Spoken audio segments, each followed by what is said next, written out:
Dr. McKorley, the jury, all protocol duly observed. Good evening. Now imagine a dignitary visits Ghana. What kind of gift would our president give to him or her? Kente, right? This tells you there must be something special about Kente. And as you may know, it is a royal cloth. Now, Caleb is a young man in the United States who loves and cherishes Kente so much and would love to wear Kente regularly. However, he finds this big piece of cloth quite uncomfortable to wear. Unfortunately, there are not many options of other Kente products available. Now, this represents an untapped market, and this is why Kente Master exists, to fill this gap and to create newer and wider markets for local Kente weavers. My name is Peter Paul Akanko, founder and CEO of Kente Master Limited. Now, our products include high-end Kente stoles, clothing, and then accessories. And our target market include students, corporate individuals, celebrities like Stephen Appiah, as well as institutions in Africa, Asia, Europe, and America, which is our biggest market. And our total revenue so far is $35,000.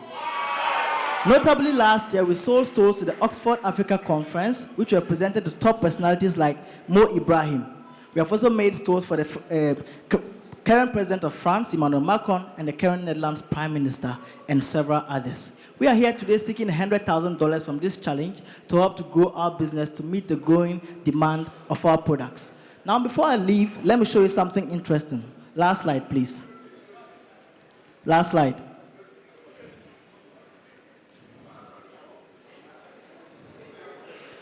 Last slide. Yes, this is a Louis Vuitton fair scarf, and it's worth 8,800 pounds. Now, how did Louis Vuitton brand themselves to sell a fair scarf which even bears my country's colors at 8,800 pounds? What are we doing about our Kente? With $100,000, this is the world we seek to create. We envision that in a few years, when you travel across the world, you will not just see people wearing Gucci and Louis Vuitton, but you will see people like Caleb wearing Kente Master. And this is going to economically empower local Kente weavers like my friend here. It's going to promote socio-economic development, and it's going to help to promote our culture. I believe so much in the words of President Obama. Chairman, the jury, and all of us. Yes, we can. You are not only making a marketing pitch on your product. You are competing for $100,000. Focus your pitch on your business model. Where are you going to make money? Focus it on that. I mean, we know Kente. Everybody here knows Kente. Thank you. Yes, let me ask you this question.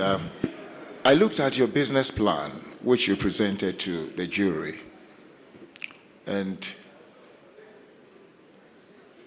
you want to allocate $50,000 to office space.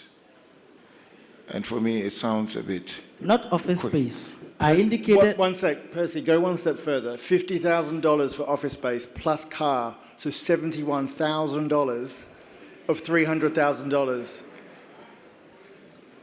Could that $71,000 be better spent and make a bigger impact? No, not for office space alone. I indicated a multi-purpose facility and to have a production space with machines fully equipped for the production of our clothing, and then we'll have the office space and then the gallery as well. And yes, so it's not just office space, because the machines we want to buy are quite expensive, and then the facility too as well. That is why. Is it retail space or office space? Is it retail space? We'll have an office space and we'll have a retail space. What are you going to use the office specifically for? I mean, that amount of money into... Are you doing a retail shop? Spending how much, the square meterage, is it for the retail shop or for the office space? We would have a retail shop, and we'll have, it's a multi-purpose building. So the production is there, office is there, retail space as well. So it's the focus is the focus is your expenditure. The question they are asking is based on expenditure. Yeah. If you spend $71,000 on expenses of $100,000 that you're going to use for your business, and part of it is going into space that you can probably take a very small piece of, or work, mobile, and use the other part for what you have. I was looking at your channels. Probably you don't need a large space. You don't need a lot of brick and mortar. to the kind of market you are selling to, especially globally, now a lot of people do below the line. So you can package and use digital media as an innovation to promote this kind of product, because those are the people, that's where your market is. And then locally, you can use direct sales. So we're just talking about expenditure here. So if you can explain what that 71,000 is going towards, it'll help.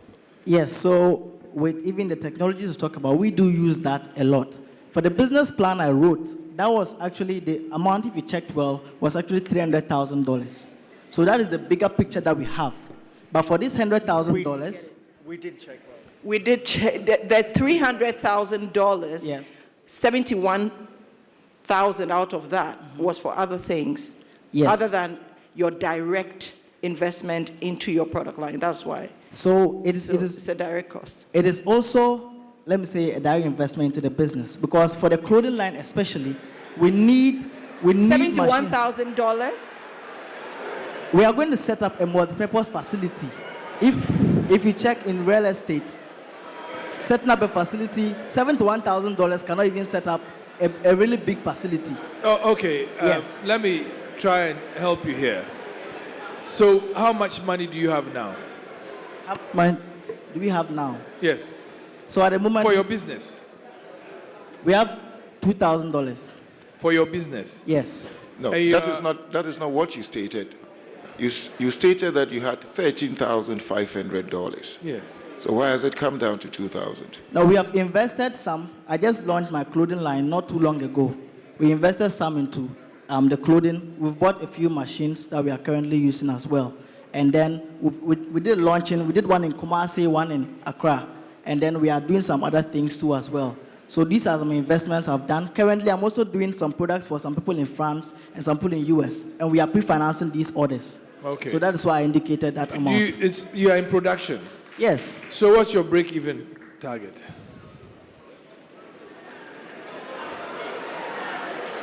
Well,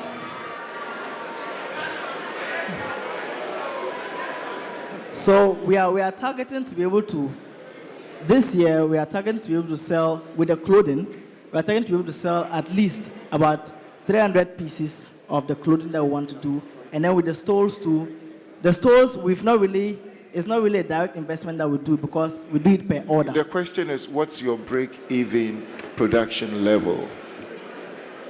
Do you understand the question? If you don't, Currently, then you can seek yes, clarification. I'm not really, clear on that.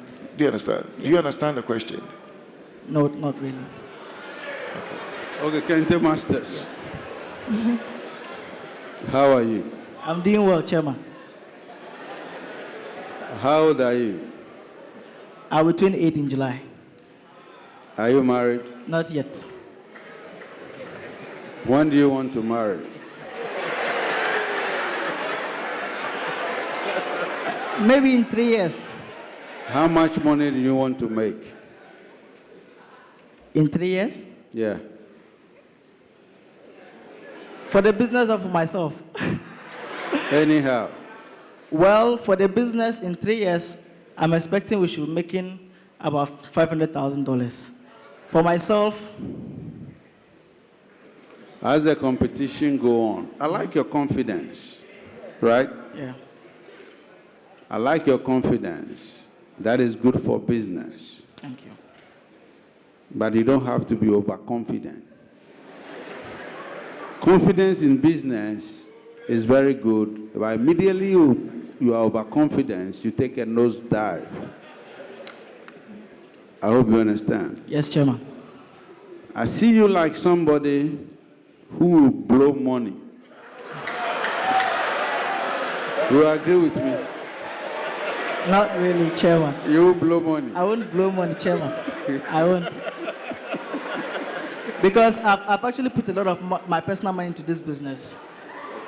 Yeah, So you will not blow money. I won't. You get 100,000, you won't blow it. I'm always investing. I won't blow money.